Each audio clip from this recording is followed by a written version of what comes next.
to find the blade. She held her head high, facing the noises of the night. The howl of wolves rang in her ears. Groans echoed behind her. Bones clicked nearby. She'd be fine as long as she followed the weaving path through the spruce forest, lit only by the full moon and lantern posts. There was no snow, but the air held an unwavering chill, leaving her to fight the shakes that threatened to give away her fear. She thought back to those who had sent her. The first had loomed above her, his black and white body split in half down the center. The left resembled that of an Enderman, inky as the empty night sky, but with an emerald green eye. The other side was a soft white with gray speckles, the color of storm clouds, that acted as freckles.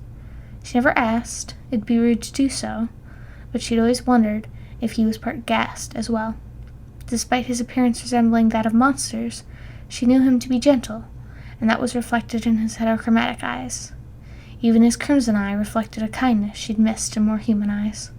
Her father had been right to tell her to trust him, as the looming man protected her as a friend, not an ally. They might not always agree, but he was always there. She admired him greatly. That's why she'd run to him, skin ablaze with the pain of fresh cuts. She had to save her friends against the ancient shapeshifter, who he knew all too well. He'd given her shelter and a place to sleep, though she had not used it. Of her simple meal, he was not much of a cook, but it was warm, and that was enough. He told her of a great warrior who stood against those who dared to command others from a place of power.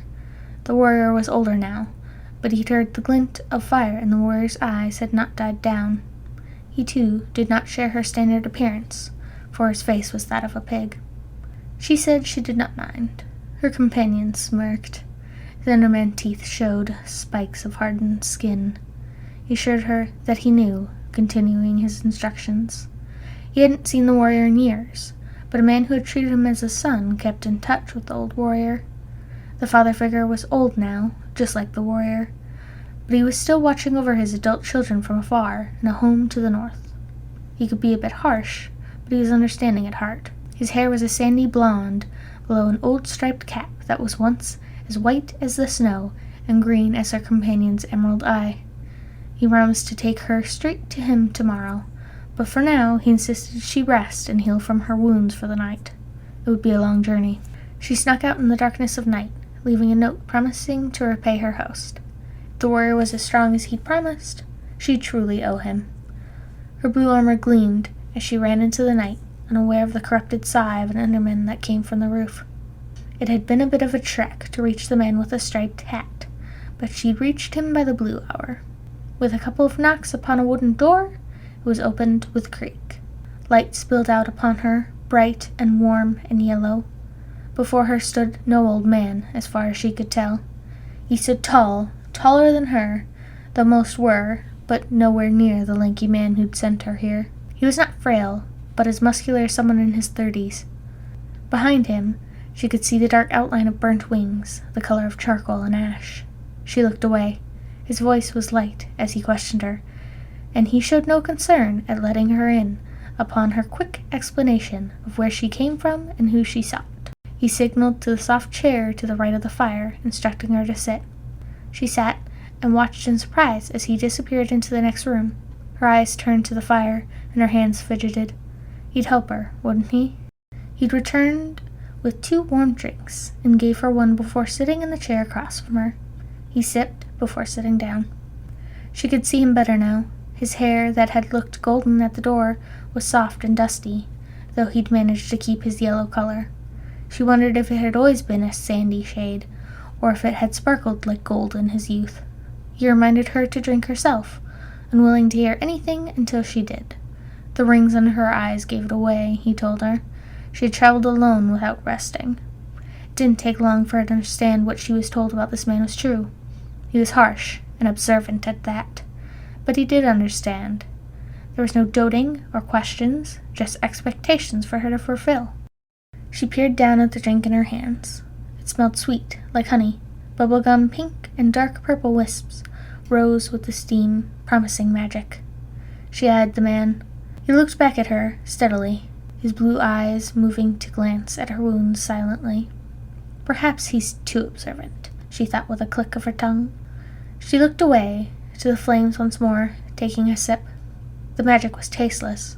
It always was. But the honey was pleasant.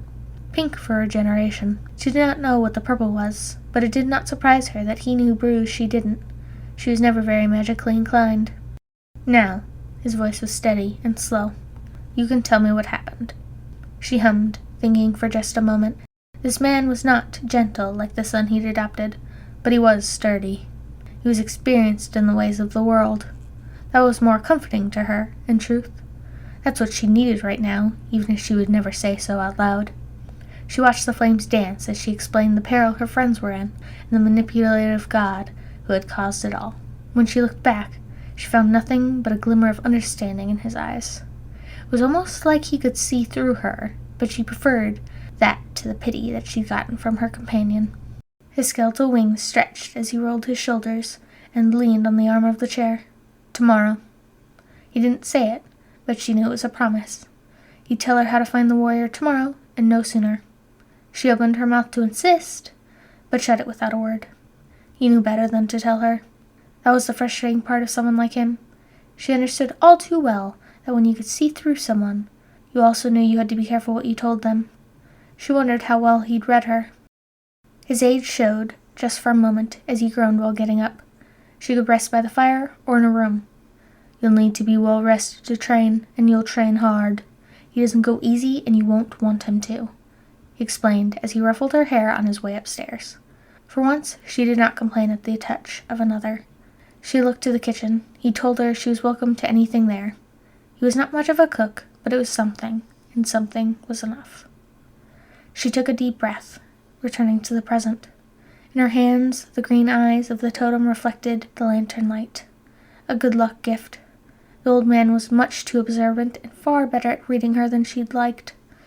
She gave the totem a squeeze. If she had a god, she might have prayed, but she had no faith in such things. She tucked the totem away and stopped. Her eyes traveled up, meeting the thick wooden door waiting for her. Her guides had helped her, but now it was the moment of truth. She knocked. She pulled in a breath, then slowly watched it sparkle in the night air as it flew from her lungs. The door scraped open to reveal a hulking figure. Rings of white looked her up and down, the only sign of his black eyes moving in the darkness. This man was not gentle nor understanding, she could tell. He was as hardened as his muscles, hidden beneath a blood-red cape with white fur stained unevenly pink. Though he didn't reach into the sky like her lankier guide, he still towered above her well enough. He'd tower above the old man, too, but that didn't make her feel any better. Suddenly, her neck felt exposed, open wide to allow her to meet the stranger's gaze. His pink features didn't bother her, just as she said, but there was plenty enough to be intimidated by without it. "What do you want?" a deep voice demanded. She didn't dare look away as she answered. "To learn how to kill a god." Hope you enjoyed that story. It was only supposed to be one story for this video, but the build took so long that I've already cut out all of the building of the path, which is kind of a shame because it's my favorite part, and sped it up to as fast as it can go without making you nauseous and just being a confusing mess of frames. So you get 2 stories. Also, let me know what you think down below. This is a new format I'm trying out, and I want to know what you think. What do you think of the build? What do you think of the stories? Do you think this is a good pairing?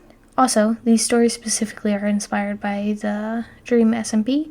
It was meant to sort of be vaguely referencing, but then the story about finding the warriors began to really link up strongly as I described characters, and when I needed a second story, I wanted it to be somewhat linked to the first, so I just sort of leaned into that angle.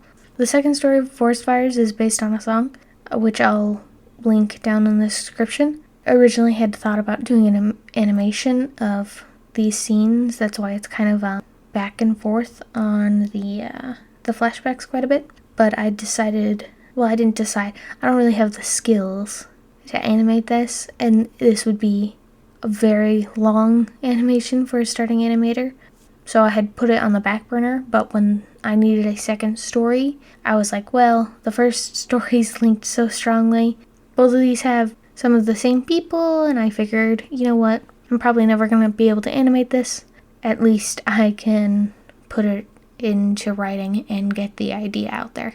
If anyone's interested in animating it, please let me know. I think it would be a little more coherent animation-wise. Forest fires. He plucked at the strings of his guitar. He stopped, sighing. The melody was missing something. Laying back, he stared up into the emptiness. Perhaps his brother had been right. He let out a stilted laugh. He could hear him now, telling him off for calling him that. "I'm not their brother," he'd finally yelled one day at their father. He knew his brother had never been very comfortable with his placement in the family tree, but he'd never said anything before. "They still see you that way," their father answered, placing a hand on his brother's shoulder.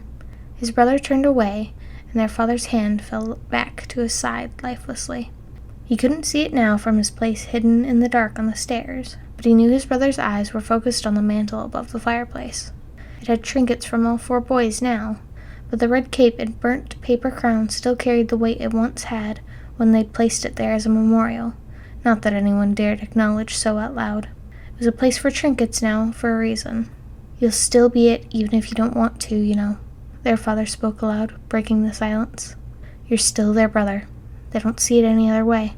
It was barely noticeable in the firelight, but he swore he saw his brother's muscles tense. Their brother died. His brother marched out the door. "You should be in bed," their father said once the footsteps had drifted far enough away. "It's my fault," his voice answered in a broken whisper as tears welled up in his eyes without permission. His father's blue eyes met his, soft but stern. "You couldn't have known. Stop that. It won't help to blame yourself." Even through the blur of his tears, he could see the skeletal wings of ash on his father's back. "Now go to bed. I've got him." "It was your fault," his thoughts spat at him. He nodded, slinking back up the stairs. He did his best to slip into his room silently, but a voice spoke up from across the hall. "Everything okay, big man?" He froze, doing his best to quickly compose himself. "Yeah," he answered, hoping he sounded more tired than sad. "Everything's okay. Go back to bed." He strummed the guitar again as the memory faded away. He hadn't fallen asleep that night until he'd exhausted himself and soaked his pillow in silence. It was amazing how good you could get at crying silently if you tried. He found his thoughts hopelessly spiraling back to that night, the night that had taken his brother away. Even the night itself hadn't started peacefully. He could still remember how it felt to be curled up under the covers. It should have been warm. The air was stuffy under the blanket, like there was never enough oxygen. To breathe, he had to press his face right up against the crack he'd made to see. The only light was from the dim hall light that spilled through the crack in the door. Normally it wouldn't be enough to see very well, but he had been still, staring out for long enough that his eyes had adjusted fully to the darkness. Time seemed to last forever, like somebody continuously stretching a rubber band until it snapped. It made it impossible to tell how long he'd laid there. But when the snap finally happened, the shock had knocked him awake in an instant. His brother shut up, a quick yell escaping his lips as he held his head in his hands and shook. Their father shot up from the wooden chair by the door. He padded across the floor, his bare feet almost silent. "It'll be all right," their father whispered as he placed a comforting hand on his brother's shoulder.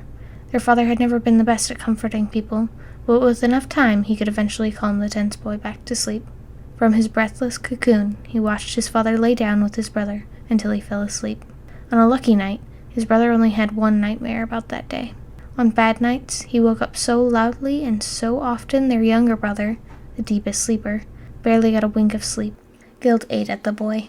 This was all his fault. Adventuring in the woods was dangerous after all, just like their father had always warned them. Still, the twins had ventured ever deeper, exploring every nook and cranny. They may not have been related by blood, but it was often just the two of them, and so they made games out of what they could. When you're young and busy playing, you don't want to even think about it ending, so when nightfall came, the boys had barely started heading back. He didn't remember much of what happened. It was a blur as he ran and tripped, the taste of dirt forcing its way in his mouth. He'd gotten up to find his brother holding out his hand, covered in blood along with the axe at his side. Monsters lay dead less than a foot away. They'd gotten home safe after that, not a scratch on them. His brother had always been troubled, as their father put it, but something about fighting those monsters had made it worse. The voices in his mind grew louder and more violent. Their father did the best he could, training his brother and helping him manage what thoughts were his own.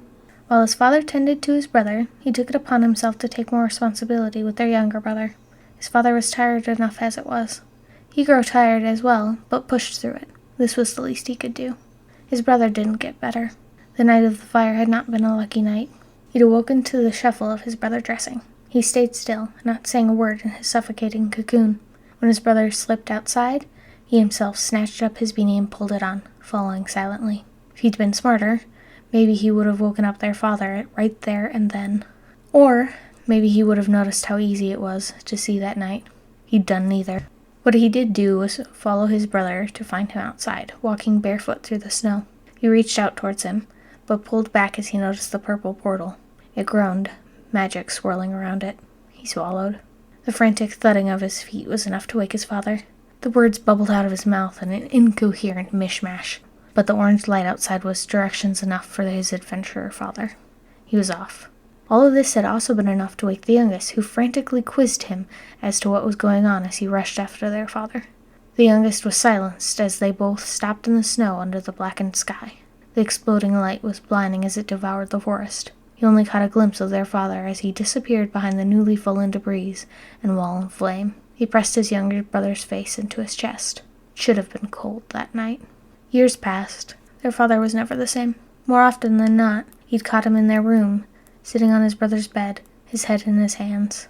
He decided against troubling his father when he could manage it, focusing instead on his younger brother.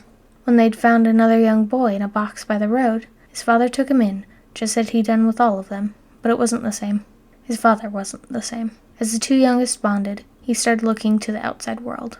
He'd never admit it, but he wondered if there was some other place he could make a home for them once more. At least he had his music.